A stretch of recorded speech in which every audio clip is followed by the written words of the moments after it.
Rachel Zegler's recent comments surrounding the collapse of Disney's Snow White remake have pushed an already disastrous project into the realm of surreal spectacle. The film, once marketed as a bold reimagining of a classic fairy tale, has gone from a highly anticipated release to a $300 million cinematic catastrophe. She didn't just star in a box office disaster.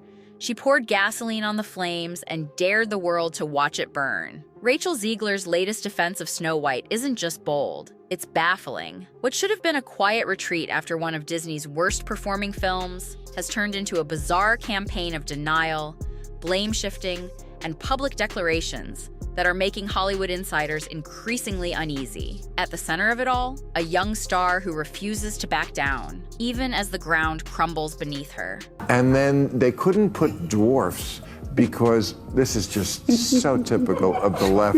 The progressives always finding a way to find their way back to doing something not progressive. Let's start with the numbers, because as much as Zegler insists otherwise, they matter. Disney pumped more than $300 million into this Snow White reboot. Between the lavish sets, extensive reshoots, bloated marketing campaigns, and PR efforts, the studio went all in. But the result? An absolute catastrophe. The film didn't just underperform. It bombed so hard it now ranks among Disney's biggest financial flops. And yet somehow, that's not the most shocking part. The real twist came when Rachel Zegler stepped forward, not to express regret or acknowledge any missteps, but to declare that the movie was a misunderstood triumph.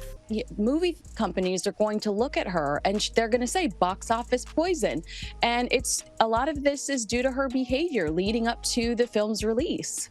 According to her, Snow White didn't flop because it was bad. It flopped because of political bias. In her words, a silent majority loved the movie, but was too afraid to admit it. She pointed to families in her personal life as proof, anecdotes, not analytics. She implied that somewhere out there, millions of secret fans were quietly enjoying the film, but felt silenced by society. It was a strange, almost conspiratorial explanation that left even her supporters scratching their heads. This is Rachel Zegler, who Disney decided would be brilliant in casting because, as Rachel Zegler says, her millions of fans will line up no matter what she does to see her. Then came the next phase, the redefinition of success. Zegler argued that box office numbers don't matter. That storytelling, not ticket sales, is what counts. Which might have worked if she wasn't talking about a $300 million tentpole film from the world's biggest entertainment company. According to her, Snow White succeeded because it delivered the message it was meant to, a message she believes is more important than honoring legacy, pleasing audiences, or even breaking even.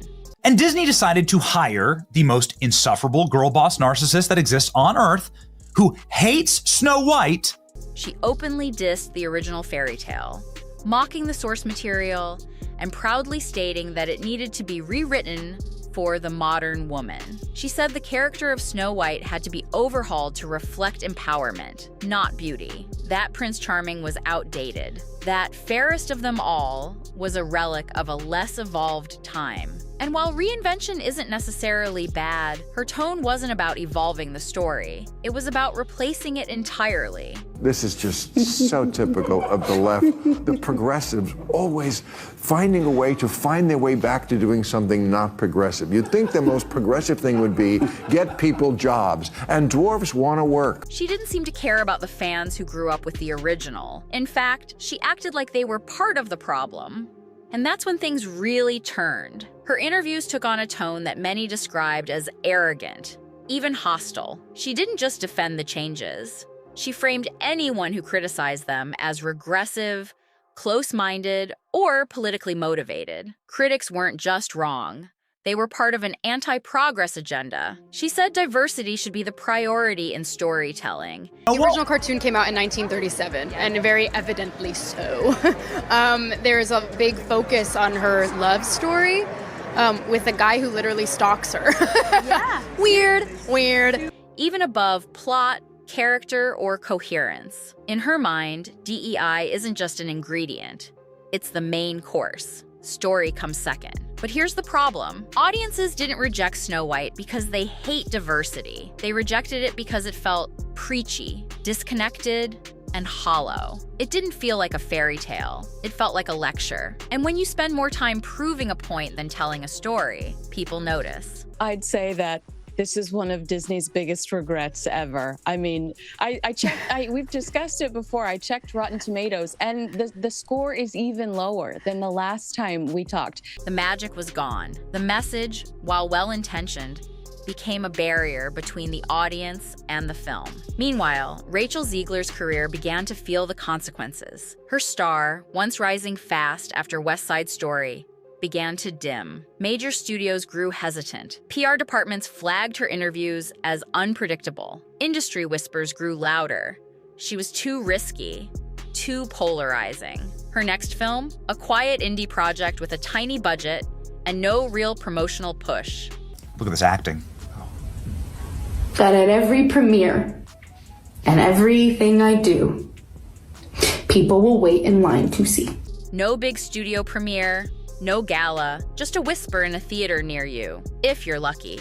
And still, she doesn't stop. Every new quote adds fuel to the fire. Clips of her interviews become memes, her statements twisted and shared as proof of Hollywood's disconnect. One line in particular, "You just weren't ready for it," has become a punchline online, a shorthand for artistic denial. Instead of pulling back, she doubled down again, saying the film succeeded in all the ways that mattered, even if no one showed up to watch it. Then came the odd Gal Gadot comment. In an interview, she hinted that her working relationship with Gadot was not what I expected, and left it at that. The vagueness sparked immediate speculation. Was there on-set tension? Creative disagreements? It was just vague enough to cause a stir, and just pointed enough to suggest drama. Once again, Zegler had taken a potential PR recovery and turned it into a new headline, one Disney definitely didn't need. Behind the scenes, the studio was scrambling. Disney, already dealing with internal backlash over recent box office failures, reportedly regrets how the Snow White reboot was handled. Executives are quietly reassessing how projects get greenlit and how much freedom actors should have on press tours. They've now shifted focus to other releases, doing everything they can to bury this one. No press junkets, no promotional blitz, just a quiet drop on Disney Plus, and a hope that the world moves on. But Zegler won't let them.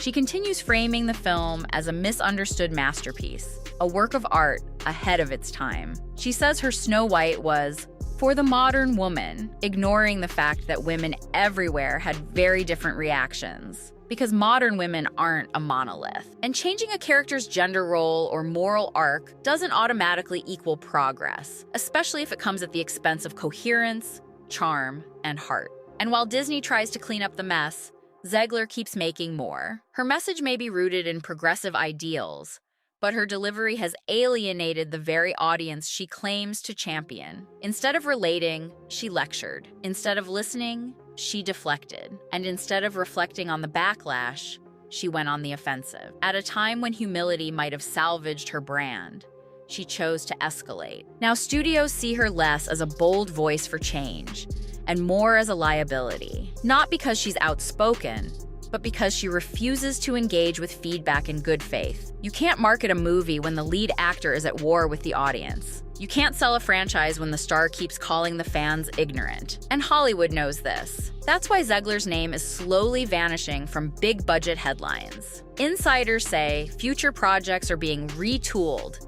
casting decisions revised. Not out of spite, but survival. You can forgive a bad performance, you can forgive a bad movie, but it's hard to recover when every interview turns into damage control.